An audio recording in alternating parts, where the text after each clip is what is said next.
Hello दोस्तों, welcome to IGNOU study अड्डा। आज हम पढ़ने जा रहे हैं एलयू डीकम्पोजिशन मेथड के बारे में, जिसको हम फैक्टराइजेशन या फिर कोलोस्की मेथड भी बोलते हैं। तो सबसे पहले हम ये जान लेते हैं कि एलयू डीकम्पोजिशन मेथड कैसे निकालते हैं, किसका निकालते हैं।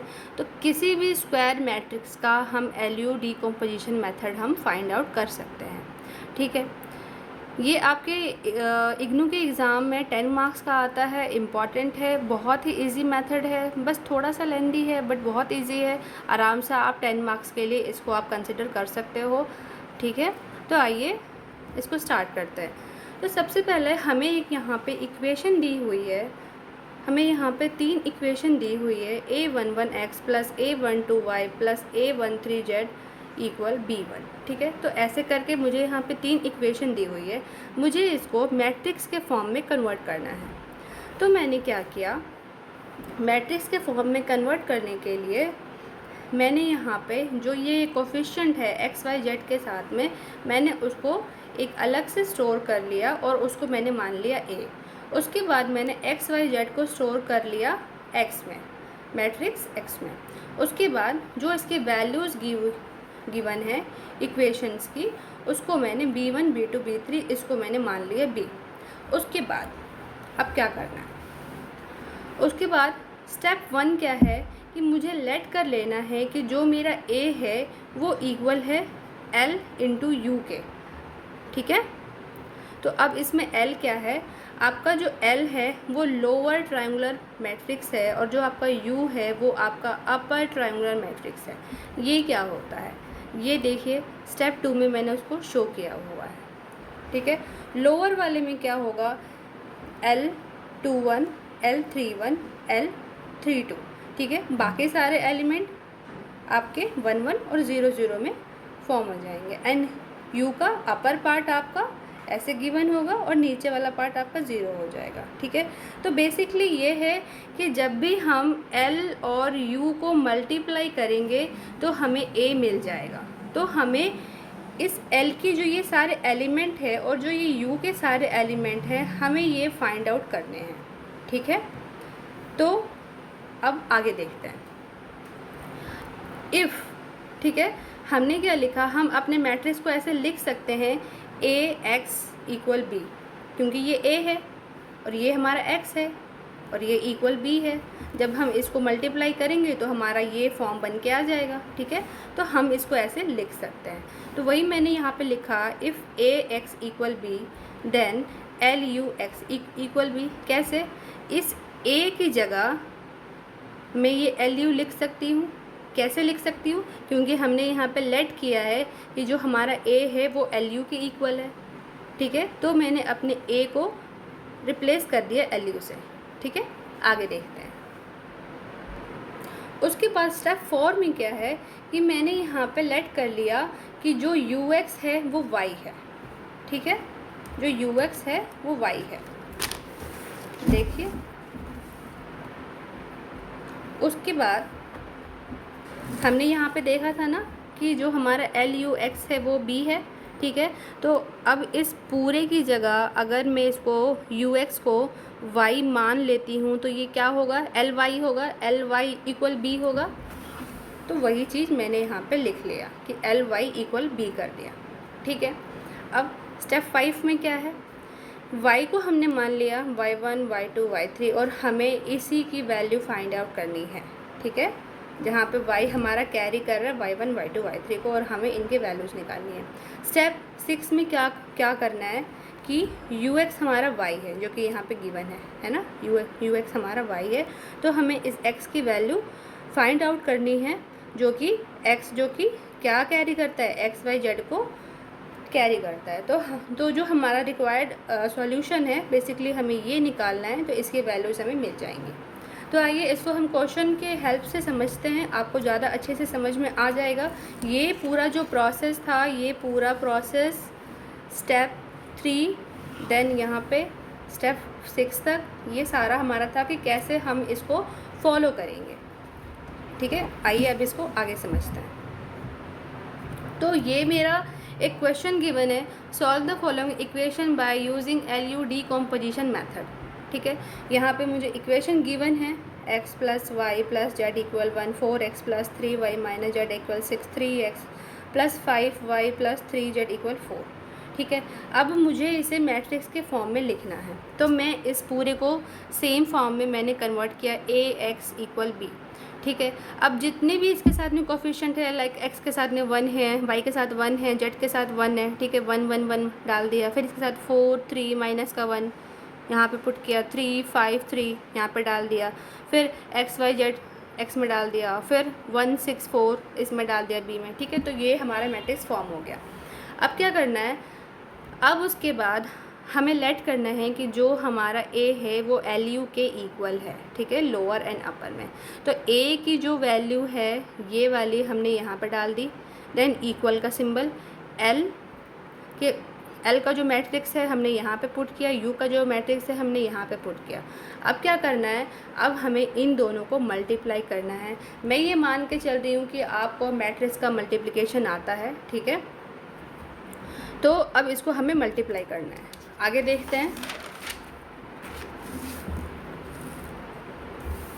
तो a की वैल्यू को मैंने ऐसे ही लिख लिया है, और हम जब मल्टीप्लाई करेंगे तो हमें इस फॉर्म में हमारा आंसर मिल जाएगा मैट्रिक्स के फॉर्म में। तो हमें मिला है U11 U12 U13। ठीक है, फिर L21 U11 L21 U12 plus U22 L21 U13 plus U23 L31 U11 L31 U12 plus L32 into U22 L32 U23 plus U33। तो ये हमें मिल गया हमारा पूरा का पूरा मैट्रिक्स मल्टीप्लाई करने के बाद। अब क्या करना है, अब हमें जो भी एलिमेंट है जस्ट इसके इक्वल में इसको प्लेस करना है, इसके इक्वल में इसको प्लेस करना है, इसके इक्वल में इसको प्लेस करना है। ठीक है, क्योंकि ये पूरा इस पूरे के बराबर है। ठीक है, तो सबसे पहले U11 इक्वल है 1 के, U12 इक्वल है 1 के, और U13 इक्वल है 1 के। ठीक है, तो हमें यहाँ पे ये 3 वैल्यूज़ मिल गई। अब हमें बाकी के वैल्यूज़ को फाइंड आउट करना है, जो ये सारीज वैल्यू है। ठीक है गाइज, मैंने यहाँ पे पहले से सॉल्व कर लिया है, क्योंकि कैलकुलेशन काफ़ी लंबी है, मेथड काफ़ी लंबा है। ठीक है, उसके बाद अब जब आपने इसको फाइंड आउट कर लिया, करने के बाद अब ऐसा मत करना कि अब आप क्या है लाइन से ही सॉल्व करने लगना। ठीक है, ऐसा नहीं करना है। आपको सबसे पहले ये रो सॉल्व कर लेनी है, उसके बाद फिर आपको ऐसे कॉलम वाइज सॉल्व करना है। सबसे पहले इस कॉलम को सॉल्व करोगे, फिर सेकंड कॉलम को, फिर आपको थर्ड कॉलम सॉल्व करना है। अगर आप इस फॉर्मेट में आप सॉल्व करोगे तो आपका एक ही बार में सॉल्यूशन आ जाएगा। ठीक है, आइए देखते हैं कैसे। फिर मैंने सेकेंड वाले टर्म को ले लिया। ठीक है, L21 इंटू U11। ठीक है, तो हमें U11 की वैल्यू मिल चुकी है 1। ठीक है, तो यहाँ से क्या हुआ, L21 को 1 के साथ में हमने क्या किया, मल्टीप्लाई किया, तो क्या मिलेगा, 1 ही रहेगा। 4 आया, यहाँ पे हमारी वैल्यू इधर आ गई। L21 की वैल्यू हो गई 4। तो इसकी वैल्यू निकल गई 4। उसके बाद अब हमने लिया अगला L31 इंटू U11। ठीक है, इसका भी हमने सेम, और इक्वल में क्या आएगा हमारा 3 आएगा। ठीक है, क्यों आएगा, क्योंकि इसके सामने की वैल्यू क्या है 3 है। फिर उसके बाद हमने वैल्यू पुट किया, 1 आया, सॉल्व किया, 3 आ गया। ठीक है, अगेन अब हमारा ये कॉलम हो गया। अब हम अपना सेकेंड कॉलम पे चलते हैं। L21 इस, ठीक है, U12 प्लस U22। ठीक है, अब इनमें से कौन कौन सी वैल्यू मिल चुकी है, और इसके इक्वल में क्या आएगा, इक्वल में आएगा 3। ठीक है, अब हमें कौन कौन सी वैल्यू मिल चुकी है, L21 की वैल्यू मिल गई है।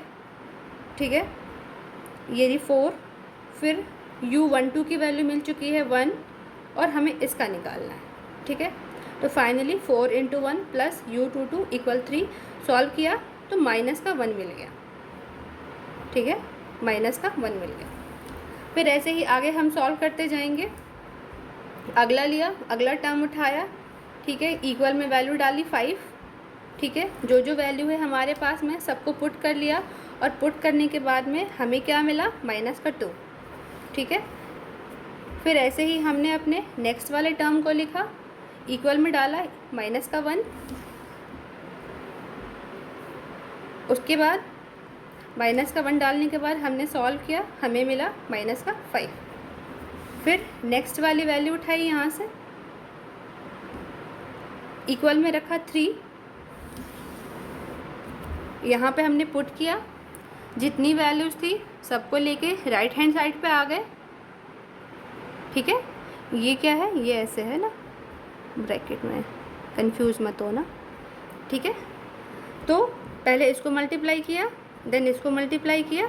ठीक है, तो ये वाला यहाँ पे आ गया, ये वाला यहाँ पे आ गया, और इसको फिर हमने फाइनली सॉल्व किया, 3 - 3 - 10, तो हमारी वैल्यूज़ आ गई क्या, 10। तो फाइनली ऐसे करके हमें ये सारी 9 वैल्यूज़ निकल गई। निकलने के बाद अब हम अपने वैल्यूज़ को यहाँ पे पुट कर देंगे। ठीक है, यहाँ पे a की वैल्यू रहेगी, यहाँ पे l की वैल्यू जो भी निकली है, ठीक है, और यहाँ पे u की वैल्यू जो भी निकली है उसको हमने यहाँ पे प्लेस कर दिया। अब जब भी l और u को मल्टीप्लाई करोगे तो वो इसके इक्वल में ही आएगा। ठीक है, अब उसके बाद हमने मेथड में अपने माना था कि जो हमारा l u x है वो इक्वल है b के। ठीक है, और हमने अपने u x को माना था क्या, y माना था, तो हम इसको ऐसे लिख सकते थे ना, l y इक्वल में b। ठीक है, तो हमने इसको ऐसे लिख दिया। अब क्या करेंगे, अब यहाँ पे हमने किसको लिया, यहाँ पे हमने अपने l को ले लिया, ये हमारा l है। ठीक है, ये हमारा y है और ये हमारा b है। ठीक है, अब इसको हम सॉल्व करेंगे। तो यहाँ भी हमें क्या करना है, अभी हमें यहाँ पे भी मल्टीप्लाई करना है इस पूरे रो को इस कॉलम के साथ। ठीक है, तो जब हमने इसका मल्टीप्लाई किया तो हमें क्या मिला है, y1 इक्वल में क्या, 1 मिला। अगला क्या किया हमने, अगला हमने फिर 4y1 प्लस y2। ठीक है, जब आप इसको मल्टीप्लाई करोगे तो आपको इस फॉर्मेट में मिल जाएगा, और उसके बाद आपको लिखना है क्या, इक्वल में 6। हमें y1 की वैल्यू यहाँ से मिल चुकी है, तो हम यहाँ पे y1 की वैल्यू को पुट कर देंगे, लाइक y2 6 - 4y1, और यहाँ पे हमने y1 के वैल्यू को यहाँ पे पुट किया और हमें फाइनली आंसर मिला है 2। ठीक है, तो फर्स्ट का आंसर मिला है 1, सेकंड का है 2। नाउ अब हमें ऐसे ही थर्ड वाले का निकाल लेना है। ठीक है, 3y1, ठीक है, माइनस 2y2 प्लस 1y3। ठीक है, निकालने के बाद इक्वल में 4, ये वाला। ठीक है, अब वैसे ही हम इसमें वैल्यू को पुट कर देंगे और फाइनली हमें आंसर मिलेगा 5। तो हमारा जो y आया वो आया 1 2 5। ठीक है, तो यहाँ से हमारी y की वैल्यू आ गई। अब उसके बाद हमें इसके आगे का प्रोसेस सॉल्व करना है। नाउ हमने माना था यहाँ पे, अभी हमारा ये निकला ना, हमने माना था क्या, ux बराबर y, तो मतलब मैंने लोअर का यूज़ करके मैंने y की वैल्यू निकाल ली। अभी मुझे किसका वैल्यू निकालना है, x का वैल्यू निकालना है। तो अब मैं इस वाले इक्वेशन का यूज़ करूँगी, ux इक्वल में y। ठीक है, लिखा, u का जो हमने यहाँ से सॉल्यूशन निकाला था यहाँ पे पीछे, ये वाला, इसको लिख लिया। ठीक है, x का क्या था, x y z था, y की वैल्यू जो आई है 1 2 5, उसको लिख लिया। अब इसका यूज़ करके हम आगे वाला सॉल्यूशन करेंगे। ठीक है, तो इसको भी हमें सेम करना है, रो 1 को और ये कॉलम 1 को मल्टीप्लाई करना है ना। पहले ये पूरे रो को इस कॉलम के साथ, फिर इस पूरे रो को इस कॉलम के साथ, फिर इसको इस कॉलम के साथ। ठीक है, लेकिन आप ये देख रहे हो कि इसमें सिर्फ एक सिंगल वैल्यू है जेड के लिए, है ना, बाकी सारे 0 0 हैं। इट मीन्स है कि अगर हम यहाँ से स्टार्ट करेंगे तो हमें एक्स वाई जेड अभी सबके लिए कैलकुलेट करना पड़ेगा, बट यहाँ पे हमें जेड की स्टार्टिंग वैल्यू बहुत ईजिली मिल जाएगी। तो इस मेथड को बोलते हैं बैक सब्स्टिट्यूशन मेथड, कि आप पीछे से स्टार्ट करोगे, आपको यहाँ से स्टार्ट नहीं करना, क्योंकि बाकी टर्म 0 0 हैं, तो आपको ईजिली यहाँ पे वैल्यू मिल जाएगा। ठीक है, तो हमारा क्या होगा, -10 जेड इक्वल 5। कैसे हुआ, जब इसको इसके साथ करोगे तो 0 आएगा, इसको इसके साथ करोगे तो 0 आएगा। ठीक है, प्लस, ठीक है, माइनस 10 जेड, ठीक है। तो प्लस माइनस माइनस हो गया, 10 जेड इक्वल में ये 5 आ गया, तो जेड की वैल्यू आ गई -1/2। तो ये क्या है, ये मैट्रिक्स का मल्टीप्लिकेशन है। फिर आगे गए, ऐसे अब हम इसके लिए करेंगे, ठीक है। तो ये क्या होगा, हमारा माइनस का y मिलेगा, देन माइनस का 5z मिलेगा, जिसमें से z की वैल्यू हम यहाँ पे निकाल चुके हैं, ठीक है। इक्वल में 2 को प्लेस कर देंगे, ठीक है। फिर यहाँ पे हमने उसको सॉल्व किया, -y इक्वल 2 + 5z, z की वैल्यू को प्लेस कर दिया, उसको यहाँ पे एलसीएम वगैरह लेके हमने सॉल्व किया, और सॉल्व करके हमें y की वैल्यू मिल गई 1/2। तो अब हमें z और y की वैल्यू मिल गई है, तो अब हम अपने x की वैल्यू निकाल सकते हैं, ठीक है। तो हमारा लास्ट क्या होगा इक्वेशन, x + y + z, क्यों होगा, 1 इसके साथ मल्टीप्लाई होगा, x + 1 y के साथ होगा, y + 1 इसके साथ होगा z, तो x + y + z, ठीक है। तो मल्टीप्लिकेशन ही है, और उसके वैल्यू में क्या थी, यहाँ पे 1 था, ठीक है। तो y की वैल्यू पुट की यहाँ पे, ठीक है, और z की वैल्यू पुट कर दी। पुट करने के बाद आपको x की वैल्यू मिल गई 1। तो अब फाइनली जो आपको आंसर मिल गया, x का मिला है 1, y का मिला है 1/2 और z का मिला है -1/2। तो ये आपका फाइनल आंसर हो गया, ठीक है। तो एक बार मैं फिर से आपको समझा देती हूँ कि कैसे क्या करना है। ये है आपका क्वेश्चन। सबसे पहले आपको मैट्रिक्स के फॉर्म में रखना है, मैट्रिक्स के फॉर्म में रख के आपको a, x और b को यहाँ पे बना लेना है। क्रिएट हो गया, क्रिएट करने के बाद में आपको अपने a को LU के इक्वल में रखना है, जो कि आपको निकालना है। ये है आपका लोअर ट्रायंगुलर मैट्रिक्स, ये है आपका अपर ट्रायंगुलर मैट्रिक्स। इसको जब आप मल्टीप्लाई करोगे तो ये इसके इक्वल आएगा। तो बेसिकली ये जो सारे एलिमेंट हैं, हमें ये एलिमेंट को फाइंड आउट करने हैं, ठीक है। तो हमने इसको मल्टीप्लाई किया, मल्टीप्लाई करके हमने इसको a के इक्वल में रखा, और इक्वल रख के हम इसकी सब की वैल्यूज़ निकाल लेंगे, ठीक है। वैल्यूज़ निकालने के बाद अब हम क्या करेंगे, अब हमने इसको वापस से यहाँ पे ये वैल्यूज़ को पुट कर दिया। पुट करने के बाद अब हमने माना था कि जो हमने ये माना था ना, ax हमारा इक्वल है b के, ठीक है। तो हमने क्या किया था, हमने इस पूरे की जगह अपने LU को प्लेस कर दिया था, क्योंकि हम मान रहे हैं कि हमारा a LU के बराबर है, ठीक है। तो हमने यहाँ पे डाल दिया LU, तो ये हमारा हो गया LUx और इक्वल है b के, ठीक है। तो हमारे यहाँ पे क्या हुआ, उसके बाद हमने इस पूरे को ux को मान लिया y। हम ऐसा क्यों कर रहे हैं, ताकि हम इक्वेशन को स्मॉल करके और उसका आंसर फाइंड आउट कर सकें। तो हमने ux को मान लिया y, ठीक है। तो अब क्या होगा, L y हो जाएगा इक्वल b के, ठीक है, क्योंकि ux हमारा y हो गया। तो अब हम यहाँ पे क्या करेंगे, L के वैल्यू रखेंगे, y के वैल्यू रखेंगे, b के वैल्यू रखेंगे, और इसको सॉल्व करने के बाद हमारी y की वैल्यू निकल जाएगी। तो y की वैल्यू निकल गई 125। उसके बाद अब हमने इसकी वैल्यू निकाल ली, अब हमें इसकी वैल्यू निकालनी है, ठीक है। तो हमें यहाँ से y मिल गया है ना, y मिल गया है, तो y को हम यहाँ पे पुट कर देंगे हमें, और y को यहाँ से पुट कर देंगे, और यहाँ पे u हमें मिल जाएगा, यहाँ से u मिल जाएगा, तो हमारी x की वैल्यू निकल जाएगी। वही काम हमने यहाँ पे किया है, ठीक है। तो गाइज़ ये थोड़ा सा लेंदी है, बट बहुत इजी है। आप 1-2 बार इसको प्रैक्टिस करोगे, आपको आराम से 10 मार्क्स मिल जाएंगे एग्ज़ाम में। बहुत इजी है, ठीक है, बस सिर्फ आपको प्रैक्टिस करना है, ठीक है। आई होप कि आपको वीडियो समझ में आई हो। Thank you.